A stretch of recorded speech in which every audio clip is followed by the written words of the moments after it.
What's up, everyone? Josh and Brittany here with the Ohio Fish Rescue. Today we're here to bring you some updates on the Goliath Tiger fish. We're going to move some fish from quarantine, and we're going to get a look at Brittany's favorite fish.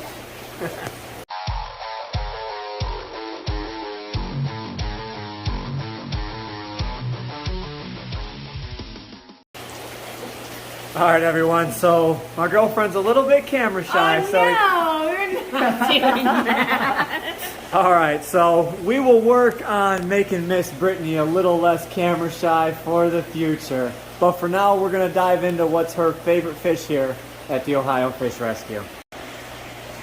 All righty, so Brittany's favorite fish here at the rescue is, of course, this pretty little girl right here. Lavaca. Every night that I'm out here feeding Lavaca, Brittany comes in, she takes her piece of food, and she's like, I'm feeding Lavaca, and she always feeds Hubert and Tesla too.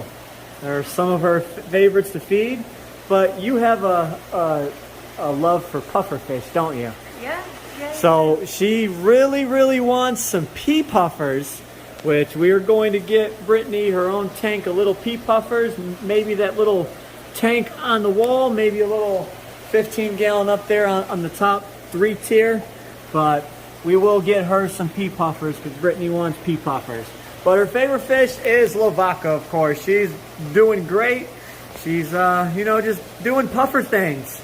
She lives in her 265. She's actually stacking on some weight now. Might need to put her on a diet soon. I think so. But yes, she usually gets clams or mussels or some type of shelled fish every week or so. We'll come out here so they can actually file down her beak. You can look inside her mouth. Her beak does not look super extra long. It actually looks filed down and tame. Diesel's over there sneezing. What's up, bud? Hi, buddy. Hi, bud.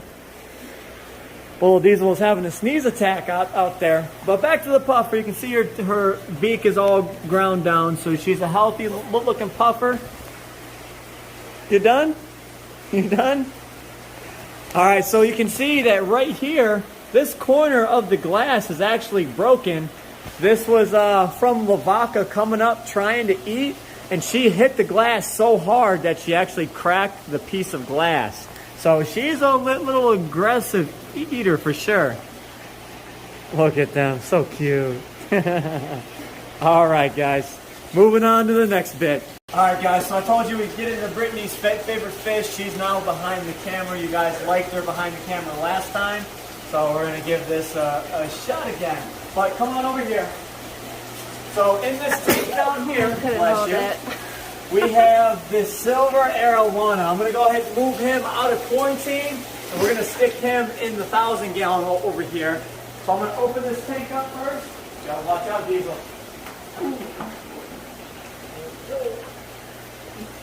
Gotta watch out for the lights. Bam. All right, the lids are open.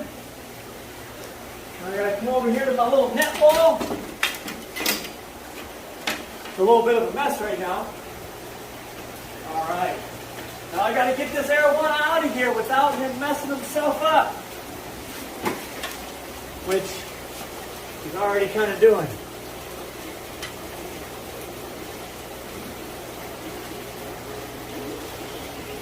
Look at that. That was a lot easier than I thought. Get the plastic plants out of there. I want them in the tank. Okay. Now this is going to join our black arowana into the 1,000-gallon community. There you go, bud. Look at him. So he is actually a high shine silver arowana. So what I mean by high shine is, your normal silver arowanas, they kind of have a shiny sheen to them, but they're more of like a tannish color. When you get into a high shine, they're bright silver. You look at them on top, you can see the tan scales, and then you see the super shiny, bright silver scales, and that's technically a high shine. It's basically just good genes, good genetics, and it's a much more attractive fish. You look at him, you're like, wow, that is a pretty arowana. So you can see that high shine there, and then you can come over here This is a like grade S, super high shine. He's more like a white pigmented high shine. So he was sold to the guy as a platinum, but I don't think he is a true platinum because his top scales are not technically white. So he is just a super uber grade. I think he's a very, very nice high shine, but he could be a low grade platinum, but don't hold me to that. But now we have the high shine, which is over there, and with the black Arowana, they are about the same size. So these guys can start interacting with each other. I'm hoping that the black Arowana can play nice, so when he grows up, we can actually bring him over to the 4400, and they can both join our community of arrows. We've got the Giardini right here, and then we've got other silver Arowanas in here. We've got a Snow White, which is down there. We do have other high shines in here, which this is a high shine. That is a regular silver Arowana. So you can kind of see the difference between them. There's not a whole lot, but if you look at them, you become an expert, you'll be able to tell the difference between them like nothing. So here's a sight you don't get to see too often. The Weenie Catfish are hiding behind a rock thinking they're hiding behind a cave or something, but they're hiding with each other, and they're actually out and about right now. You can see them. These guys, I have to kind of target feed, so I have to throw food in this back corner of the tank right when the lights come out. That's the only time they'll come out and feed. So if I feed this tank during the daytime, they will not eat. So you have to feed them at nighttime right before the lights go out. Then the Weenie Cats will come out and eat. So that's why they are super fat. But this guy over here on the right, this is a normal Weenie Catfish. You can see with each bone on his side, he's kind of got the coloration going up and down on each bone plate, and that's the normal design pattern. This guy over here is an oddball that I got from a buddy of mine. I seen it, I'm like, I have to have it. So I got him, and we've grown him out since a little 1.5-inch guy, and he's probably getting close to 11 inch or so. So these tiles are 12 inches wide. So he's definitely over 10, might be pushing 11 or so. But I thought that was neat. You don't really see them out all too often. All right, so now we come over to my tigerfish.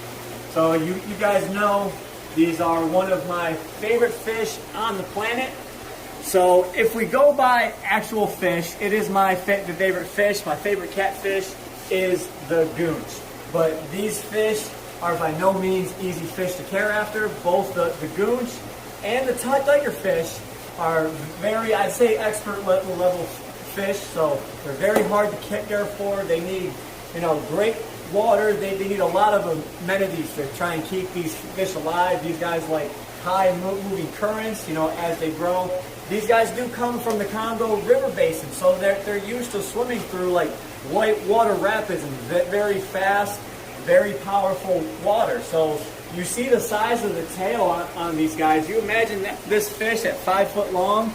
You imagine how big that paddle is on their tail. So these guys can actually move with a lot of speed. Now these guys get some very massive teeth. So they actually have a hinge jaw. So what that means, imagine my finger or their teeth. They kind of come in and they go up inside the jawbone of the top and bottom jaw. They kind of go together like this. And when they go after a fish, they have a hinge jaw and they open up like this. And they'll come after and they'll bite. And those chompers right there, they can actually bite through, and it's like they just take a big chunk out. Not really like a surgical bite, but it is like a clean cut because their teeth are so sharp and their jaws are so powerful. These guys at 2 foot long, when I had my big beast of a Goliath Tigerfish here, he was 26.5 inches long, and he started taking chunks out of all of our fish. So we started getting worried about them, and then we went ahead and rehomed them. Regretted it ever since. It was probably 3-4 years before I ever found a replacement for them. I knew the chance I was taking, picking this fish up. I got his transport 100%, but I know these fish stress very, very easily. So just from moving him from his old tank, transporting them, moving them here. He ended up dying 2 days later, and the stress ended up getting to him.